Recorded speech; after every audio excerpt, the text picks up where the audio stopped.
बहुत तेज़ी से इंक्रोचमेंट की गई मरी के अंदर और बहुत ज़्यादा लोगों का माली नुकसान किया गया। मैं आपको दिखाऊंगा आज जाके कि हुकूमत की बदनीयती किस पे पेश करी।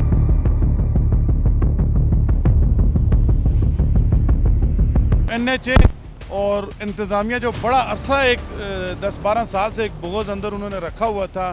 NOC मौजूद है, वैली साइड है। हाँ, DC साहब भी कुछ लोगों के पार्टनर हैं और मेरे ख्याल में DC साहब भी शायद बेनिफिशरी हैं यहाँ डरने के ऊपर और बनना भी चाहते हैं। उन्होंने मनमाना ऑपरेशन किया है और सेंट्रल लाइन से 66 फुट पीछे करके बिल्डिंग बनी हुई है, 72 फुट पे मेरी बिल्डिंग बनी हुई है और फिर भी इन्होंने ज़ाती अना की पर आके जो है ना बिल्डिंग को जी बिल्कुल सही नहीं था। इसमें इस तरह था कि हाई कोर्ट की आड़ लेकर इंतज़ामिया ने ये ऑपरेशन किया।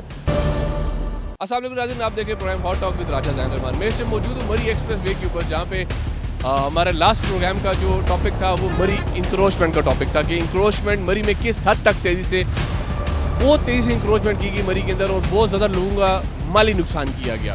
इसमें अरेस्ट भी हुए लोग, काफ़ी सारे लोग वलाद के अंदर भी गए और इसके ऊपर मौक़िफ़ क्या है जो यहाँ की लीडरशिप है मरी की जो पॉलिटिकल सिचुएशन की अगर मैं बात करूँ उसके ऊपर क्या कहना है। मेरे साथ राजा उसामा इशफाक सरवर साहब मौजूद हैं जो कि नून लीग के सीनियर रहनुमा। इनसे पूछेंगे कि हमें कहाँ लेके जाएंगे, क्या दिखाएंगे आज और इंक्रोचमेंट के वाले से क्या ऑर्डर्स हैं नेक्स्ट। अस्सलाम सर, कैसे हैं आप? जी वालेकुम अस्सलाम, जैन आप ठीक हैं? जी उसामा साहब बताइएगा, इंक्रोचमेंट तो हो गई, व्हाट्स नेक्स्ट?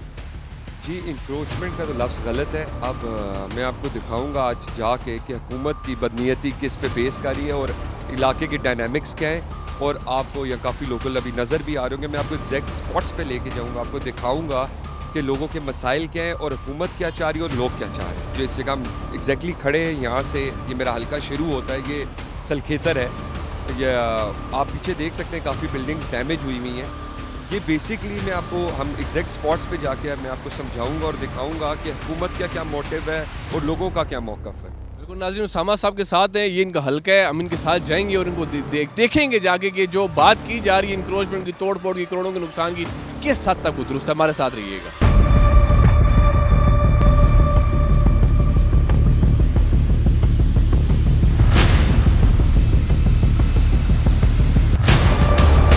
हुआ था इस रोड के ऊपर उनकी नज़र थी, इशराफिया यहाँ से गुजरती है, ब्यूरोक्रेसी गुजरती है, तो उनको शायद ये मरी के पहाड़ और मरी की चीज़ें तो बहुत अच्छी लगती हैं लेकिन मरी के लोगों का कारोबार अच्छा नहीं लगता। तो बुनियादी ये वजह थी गिराने की, उस आर जस्टिस अब्दुल अजीज़ साहब के आर्डर जो गैर कानूनी तमीरात के बारे में था, उसको इन्होंने कानूनी तमीरात के अंदर भी तमाम लोगों की जायदादें गिरे हैं, जिसमें ये भी शामिल है 100% कानूनी है। आपका जो रोड का एक होता है कि इस डिस्टेंस के अंदर आप नहीं बना सकते, वो क्लियर था आप कहने से? जी बिल्कुल, अगर आप देखेंगे तो वो रोड सामने हमारी सेंटर लाइन है, वहाँ से 66 यानी 20 मीटर आप देख भी सकते हैं पीछे की तरफ, तो हमने उससे भी ज़्यादा जगह छोड़ी हुई है। NOC मौजूद है, वैली साइड है, साथ वाली बिल्डिंग का 66 के हिसाब से वो NOC मौजूद है, इसमें कोई शक नहीं। वो सामने देख सकते हैं, अगर कैमरामैन आपको दिखाएंगे, वो हिल साइड है और ये वैली साइड है। तो फिर तोड़ने की वजह पीछे कौन है? तोड़ने की वजह मेरी बिल्डिंग, माइनर से ऑपरेशन करके तो चले गए थे उन्होंने, चूँकि रिपोर्ट्स वगैरह जमा करानी थी, उन्होंने ना कानूनी देखी ना गैर कानूनी। इसका सामना मरी के एडमिनिस्ट्रेटर AC साहब को कोर्ट के अंदर करना भी पड़ रहा है। शराज होटल के साथ रजा मंसूर साहब की बिल्डिंग है, उसके अंदर वो कल भी कोर्ट ने उनको खड़ा रखा है, उनको 50,000 रुपये चल के दे के उन्होंने जान छुड़ाई है और कोर्ट ने आर्डर किया कि ये बिल्डिंग दोबारा तामीर करें।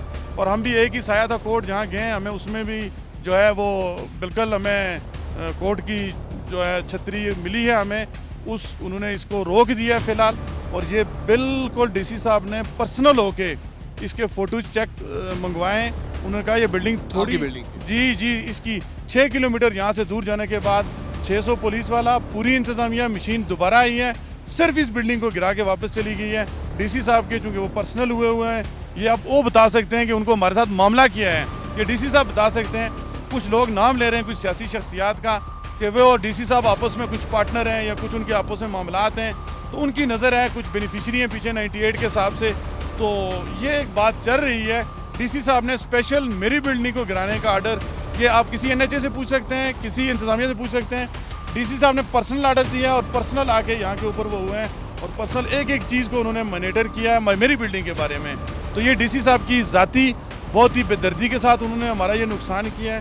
बेरोज़गारी के आलम में लोग अपना रोज़गार बना रहे हैं, ये स्टेट का काम है, लेकिन DC साहब ने ये बहुत बड़ा नुकसान किया, बजाय तहफ़्फ़ुज़ देने के हमारा बहुत बड़ा नुकसान किया है। ये हम DC साहब के ऊपर क्लेम भी करेंगे इस चीज़ का। DC साहब शायद खरीदना चाह रहे होंगे, बेच दें उनको। हाँ, डीसी साहब भी कुछ लोगों के पार्टनर हैं और मेरे ख्याल में डीसी साहब भी शायद बेनिफिशरी हैं यहाँ डरने के ऊपर और बनना भी चाहते हैं। तो इस तरह तो हम हमारी आबा अजदाद की ज़मीनें इस तरह तो हम डीसी साहब को नहीं देंगे। वो कुछ ऐसा डीसी रहेंगे फिर ख़त्म हो जाएंगे।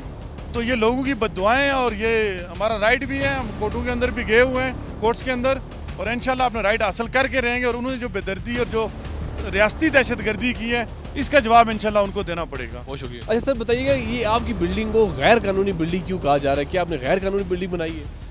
सर कोई गैर कानूनी बिल्डिंग नहीं हमने बनाई, ये हमने म्यूनसिपल से भी एनओसी लिया हुआ है, फॉरेस्ट से भी, और बाकी भी एनओसी अप्लाई किए हुए हैं। ये इन्होंने मनमाना ऑपरेशन किया है और सेंट्रल लाइन से 66 फुट पीछे करके बिल्डिंग बनी हुई है। 72 फुट पे मेरी बिल्डिंग बनी हुई है और फिर भी इन्होंने ज़ाती अना की पर आके जो है ना बिल्डिंग को इन्होंने अलाउ कितना था, कितने फुट आप दूर बिल्डिंग से सेंट्रल लाइन से बना सकते थे? 66 फुट 20 मीटर जो है वो अलाउ है। वैली साइड है हमारी यहाँ। और आपकी कितनी बिल्डिंग अभी कितने बनी हुई है? 72 फुट पे बिल्डिंग बनी है। बिल्डिंग तो बाय लॉस के मुताबिक तो ठीक थी फिर? बिल्कुल ठीक थी जी। ये इन्होंने बस हमारे कुछ दिन पहले इन्होंने क्या जी आपका जो है ना ये एरिया हमने 98 फुट एक्वायर किया हुआ है।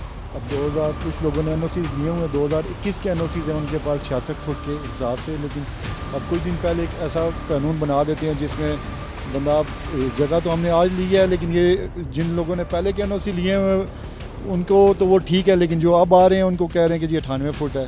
मुझे बताइए कि माली नुकसान की अगर मैं आपकी बात करूँ तो ये कितने का नुकसान हुआ होगा आपका? तकरीबन आपके सामने आजकल जो रेट चल रहे हैं, जो हालात हैं महंगाई के, ये तो तकरीबन 20-25 लाख या शायद इससे ज़्यादा गई है।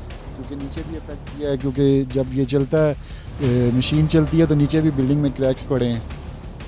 तो अभी आपका नेक्स्ट फ्यूचर क्या है, कि लाएमल क्या है, एहतजाज की तरफ जाएंगे? कोर्ट में गए हुए हैं इंशाल्लाह और क्लेम भी करेंगे जिन महकमों ने ऑपरेशन किया है। और ये एक ज़ाती अना के तौर पर जो है ना ऑपरेशन हुआ है, इसमें खुसूसी डीसी साहब खुद इन्वॉल्व थे। उनकी अब हमें नहीं समझ आई कि ना हमें कोई नोटिस हुए, ना जॉइंट डिमार्केशन हुई है, खुद ही आके निशान लगा गए। हम मौके पे मौजूद हैं, हमें किसी ने कुछ नहीं बताया और आके ऑपरेशन कर दिया। डीसी साहब कैसे इन्वॉल्व हो सकते हैं सब? डीसी साहब इधर बेनिफिशरीज हैं। पीछे सुनने में आ रहा है कि कुछ लोग हैं जिनकी कुछ जायदादें हैं और उनके साथ ये कोई पार्टनर हैं, कोई ऐसी ह्यूमर्स मार्केट में है।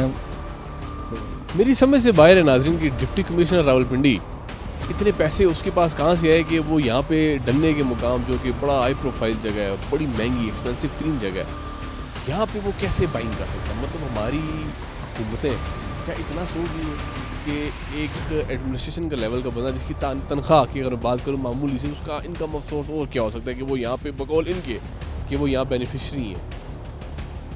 बड़ी हैरान कुन बात है। और आप देखें सामने हिल साइड है, सामने दिखाइएगा जी। सामने हिल साइड है। आप एक्सप्रेस वे पे आते हैं तो हर जगह पर जो है ना साइन बोर्ड लगे हुए हैं 98 फीट्स के।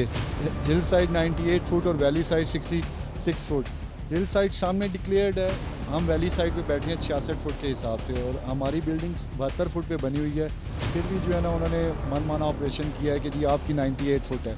अब दो जगह तो 98 फुट हो नहीं सकती, ऊपर भी और नीचे भी, और नीचे से भी 98 फुट है। ये तो इस हिसाब से अगर देखा जाए तो ये तो बहुत बड़ा एरिया, तो बिल्डिंग की जगह ही नहीं रही। हाँ, तो ऐसे मोटरसाइकिल ही खड़ा कर ये जो बनाई है तो बस उनको दे देते हैं। बहुत शुक्रिया जी। नाज़रीन, जैसे कि आप देख सकते हैं कि मैं सब्जी गली के मुकाम पे मौजूद हूँ और मेरे राइट साइड पे एक ऐसी बिल्डिंग है जिसके ऊपर आप देख सकते हैं कि मेन जगह गली मेन रोड के ऊपर ये बिल्डिंग को बनाया गया।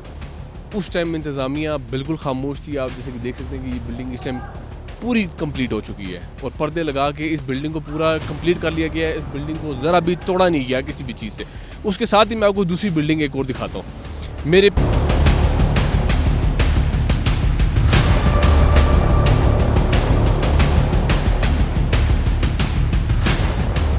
नाज़रीन, मेरे साथ राजा अकमल वासम मौजूद है जो कि मरी अंजुम ताजरान के सदर हैं और कैंटोनमेंट बोर्ड के वाइस प्रेसिडेंट हैं। इनसे पूछेंगे कि जो ऑपरेशन कंडक्ट हुआ क्या वो सही था या गलत था। अस्सलाम वालेकुम रंजीत, क्या हाल है सर आपके? जी अल्लाह का करम। जैन भाई बहुत शुक्रिया, आप मरी आए और मरी के मसाइल उजागर कर रहे हैं। सर मुझे ये बताइएगा कि जो आपने ऑपरेशन हुआ अभी नीचे आपके सामने जो तोड़ फोड़ की गई, लोगों को नुकसान हुआ, कारोबारी मामला से अगर देखा जाए, सीज़न है, सही था?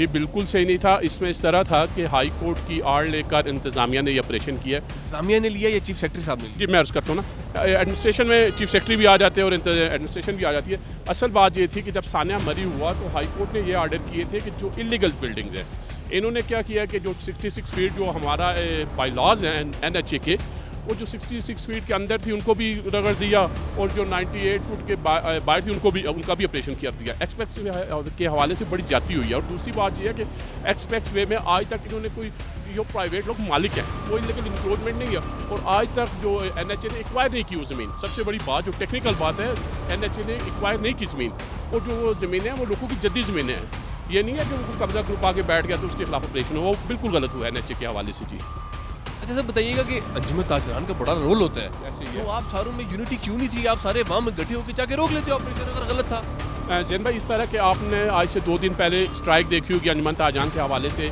और वो 76 से लेके क्वाले तक मेरे ख्याल में इतनी बड़ी और इतनी मुतहद स्ट्राइक कोई नहीं हुई, इतनी यूनिटी के साथ कभी स्ट्राइक नहीं हुई, एक। और दूसरा, जो अंजुमन ताजरान के इशूज़ हैं वो अंजुमन ताजरान की डोमेन से बाहर थे, क्योंकि ये मामला NHA का था, लेकिन अंजुमन ताजरान वेल अवेयरनेस तो उसको है ही है। लेकिन अगर बात करें, मामला तो मरी का था ना जी। ठीक कह रहे हैं आप। तो उसकी आपने परसों स्ट्राइक देखी है, और परसों मिसाली स्ट्राइक थी, और उसके बाद लोग कोर्ट्स में चले गए, कोर्ट्स से लोगों को रिलीफ भी मिल गया अल्लाह के फजल से। और अंजुमन ताजरान ने हमेशा मुस्बत रोल किया। अंजुमन ताजरान इंतजामिया को मुतअद्दिद दफ़ा कहती रही कि जनाब इनसे आप बैठ के डायलॉग करें, नेगोशिएट करें, जो भी कोई मामला है तो हम उस पर किरदार अदा करने के लिए तैयार हैं, लेकिन इंतजामिया वही हाई कोर्ट की आड़ ले रही। सुनने में ये आ रहा है कि जो इंतजामिया है वो लेन देन की बड़ी मास्टर है, क्या ये बात सच है? असल में सच पूछे तो मेरी एडमिनिस्ट्रेटर के हवाले से मैं कुछ नहीं कह सकता, क्योंकि आज तक मैंने नहीं सुना, क्योंकि हमारा तो रोज़ाना गवाह है। तो एडमिनिस्ट्रेटर बल्दिया जो TM है उसके बारे में मैं कोई नहीं सकता। लोअर लेवल पे ज़रूर है ये मामला। और कोई ठीक, अगर इसको फिर रोका कैसे जा सकता है? मतलब जब आप मरी के लोग सारे इकट्ठे होकर, देखिए स्ट्राइक करना एक अलग चीज़ है, लेकिन एक चीज़ को जाके रोकना इज टोटली डिफरेंट थिंग। अब कैसे रोकेंगे? वो तो अभी मैं एक जगह प्रोग्राम करके आ रहा हूँ, उन्होंने बोला कि 66 फुट मेरी बनती है, लेकिन मेरी बिल्डिंग 72 फुट के अंदर है, फिर भी तोड़ दी गई। इसका हल क्या है? अब देखना, हम लोग हाई कोर्ट में चले गए, हाई कोर्ट ने स्टे दे दिया, हाई कोर्ट ने वाज़ेह ये कह दिया कि आप डिमार्केशन करें। डिमार्केशन में सारी चीज़, दूध का दूध और पानी का पानी सामने आ जाएगा, और उससे परसों से ऑपरेशन रुक गया है अल्लाह के फजल से। अगर इस दौरान फिर ऑपरेशन शुरू हो गया, आपका क्या लाए अमल है? हाँ, इस दौरान शुरू हो जाए तो हम लिटरली बिल्कुल कवर अप है, और अब जो आएगा वो फिर घर से पूछ के आए कि मैं ऑपरेशन करने जा रहा हूँ। Thank you very much. बहुत शुक्रिया जी, बहुत शुक्रिया। सुनने में आ रहा है कि जो ADCR साहब हैं लेन देन को बड़ा अच्छे तरीके से कर लेते, क्या ये हकीकत है? देखिए, इस सिलसिले में तो उन्होंने लेन देन किया है, वो भी वही एविडेंस दे सकते हैं। आप जर्नलिस्ट हैं ना, आपको पता होगा। देखो, हमारे सामने तो कोई ना लेन देन करता है और ना कोई किसी ने हमारे सामने कोई शिकायत लाई। हम भी मीडिया से हैं, लेकिन हमारे सामने किसी ने आज तक ये न्यूज़ नहीं लाई कि किसी ADCR ने। सब ये बताइए, जो ऑपरेशन हुआ वो ठीक था? ऑपरेशन एक तरह से ठीक भी था और गलत भी था। गलत इसलिए था कि 3.5 सालों में जो तमीरात हुई है उसके कोई SOPs नहीं थे, उसको मॉनिटर करने के लिए कोई अथॉरिटी नहीं थी, कोई जिम्मेदार अफसर नहीं था, और लोगों ने जहाँ चाहा वहाँ तमीरात शुरू कर दी, और जहाँ जिसके पास लंटर के पैसे थे उन्हें लंटर डाल दिया। और ये 3.5 सालों में बेहंगम तमीरात हुई। जो बासर लोग थे उन्होंने बना के अपार्टमेंट बेच के वो तो रफू चक्कर हो गए, लेकिन जो मुकामी लोग थे जिनके पास वसाइल भी कम थे उन्होंने एक लंटर डाला, और उन्होंने अपनी आने वाली नस्ल के लिए रोज़गार पैदा करने की कोशिश की, लेकिन वो बेचारे फंस गए, और आज उनके खिलाफ ऑपरेशन हो रहा है। तो ऑपरेशन अगर किया जाए तो बिला तकरीर किया जाए, और फिर उन जिम्मेदारान से भी पूछा जाए कि ये तमीरात कैसे और कब हुई हैं। मुझे एक बात बताइएगा, आपने बताया कि लेंटर के पैसे जिनके पास थे, ये कौन से पैसों की बात कर रहे हैं आप? लेन देन की बात कर रही है, लेंटर डालने के पैसे थे? नहीं, लेंटर डालने के लेन देन भी किया उन लोगों ने किया जिन्होंने वायलेशन किया है। 5 लाख रुपए रेट था लेंटर डालने का। ग्राउंड प्लस अगर 2 स्टोरी की इजाज़त थी और किसी ने 6 मंजिला 8 मंजिला इमारत बना दिया तो उसने किसी तरह तो नहीं बनाई ना, उसने किसी न किसी की मुट्ठी गर्म किया और फिर वो इमारत बनी है। तो आप यानी कि आप ये कहने का मकसद ये है कि जो हमारी इंतज़ामिया है, इंतज़ामिया ने पैसे नहीं लिए किसी से भी?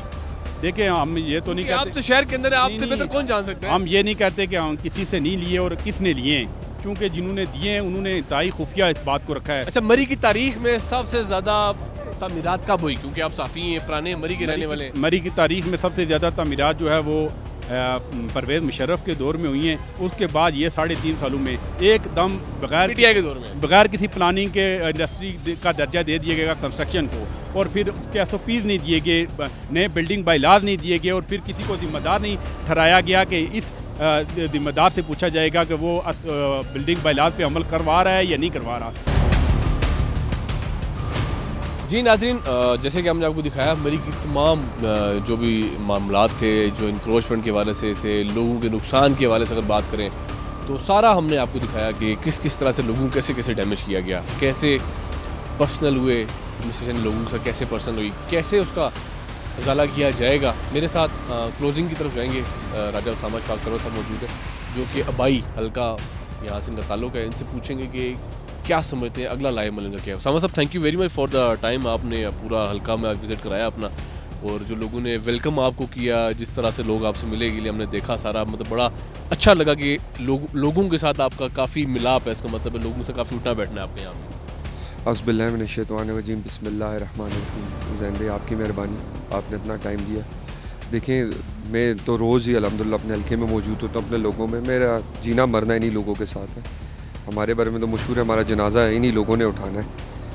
दूसरा, हर किसी का की कंसल्ट होनी चाहिए था कि जी हम इस तरह आप लोगों के ऑपरेशन करना चाहते हैं। अगर आप लोगों को लेके चलते तो शायद ये चीज़ बहुत आसान, कॉन्सेंट के साथ चलते हैं, कॉन्सेंट के साथ चलते हैं, तो लोगों का कॉन्सेंट नहीं था, तो इसलिए ज़्यादा चीज़ एग्रीवेट भी कर गई और लोगों के लिए प्रॉब्लम भी बहुत बना। साहब मुझे बताइएगा, क्योंकि अक्सर हम भी आपके साथ थे थ्रू आउट द डे, और हमने ये चीज़ देखी कि लोग काफ़ी ज़्यादा फिर रिलाई कर रहे हैं कि उसामा साहब आप ही हमारी आवाज़, उसामा साहब जो करना है आपने करना है, कामरान साहब थे, आप थे।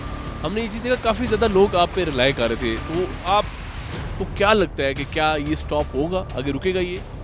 सर देखें, उनकी मेहरबानी है, उनका प्यार है, मैं उनका एहतराम करता हूँ, चाहे वो मेरे मुखालिफ हों चाहे मेरे साथ हों, कि वो मेरे पे रिलाई करते हैं। ये उनका ट्रस्ट है मेरी फैमिली पे, मेरे वालिद मरहूम राजा इशफाक सरवर साहब से, उस वजह से मेरे पे ट्रस्ट करते हैं। मैंने अपने पहले भी एक बयान जारी किया था कि मैं पहले भी अपने लोगों के साथ हूँ, मैं आगे भी अपने लोगों के साथ हूँ। मैं एक चीज़ आपको क्लियर करता जो जैन साहब, हम नाजायज़ किसी के साथ नहीं कर, और जायज़ हर किसी के साथ खड़े होंगे, और इंशाल्लाह हम कोशिश करेंगे कि आगे भी इंतज़ामिया के साथ बैठ के टेबल पे चीज़ हल हो। अभी तो कोर्ट में चला गया मामला, मगर आगे भी हम कोशिश करेंगे इस चीज़ का हल टेबल पे निकले। अभी तो आपने बहुत कुछ देखा भी नहीं, अभी तो हम टाइम शॉर्ट था, काफ़ी लिमिटेड आपने देखा। अभी तो ऐसी जगह भी हैं जो रोड के नीचे है, ऊपर हैं, जिनके काफ़ी कुछ डैमेज हुआ, और काफ़ी ज़्यादा। और सबसे ज़्यादा मुझे जो दुख है जी, कि हमारे गरीब लोग जिनकी दुकानें हैं, खोके हैं, जिनके घर हैं, मुझे सबसे ज़्यादा, क्योंकि एक होटल या एक बिल्डिंग जो है बेसिकली वो मालिकान जिनने बाहर से आके बनाई है उनने बेच ली है, और वो उनकी इतनी पसली है कि वो दोबारा रिकवर कर सके इस चीज़ को।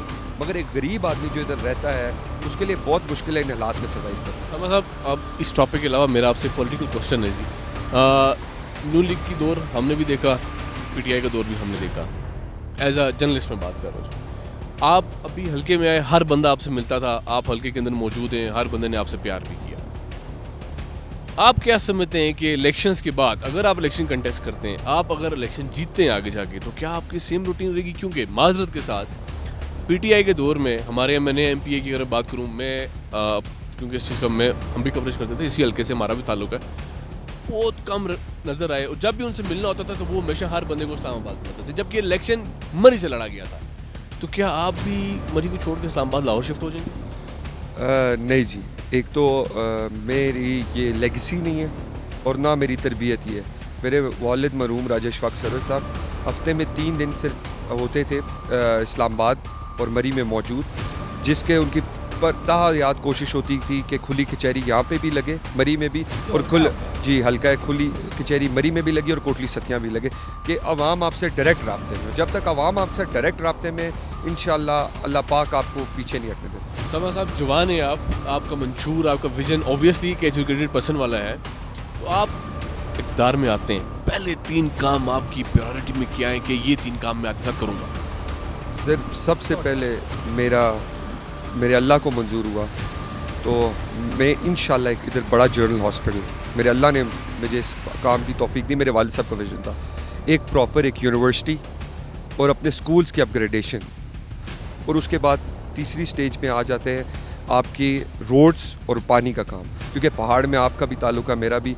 यहाँ हमारा रोड्स का इंफ्रास्ट्रक्चर बहुत ज़रूरी होता है, हमारी गमी खुशी दूर दूर तक है लोगों की, तो हमारी माँ बहनें काफ़ी दूर से पैदल चल के आती हैं और पानी उनको भरना पड़ता है। इंशाल्लाह पानी का और रोड्स का स्ट्रक्चर बेहतर किया जाएगा, मगर सबसे ज़रूरी है कि एक जनरल हॉस्पिटल बड़ा मरी में ज़रूरी है, इंशाल्लाह मेरे अल्लाह को मंजूर। थैंक यू वेरी मच सामा साहब आपके आज के टाइम के लिए।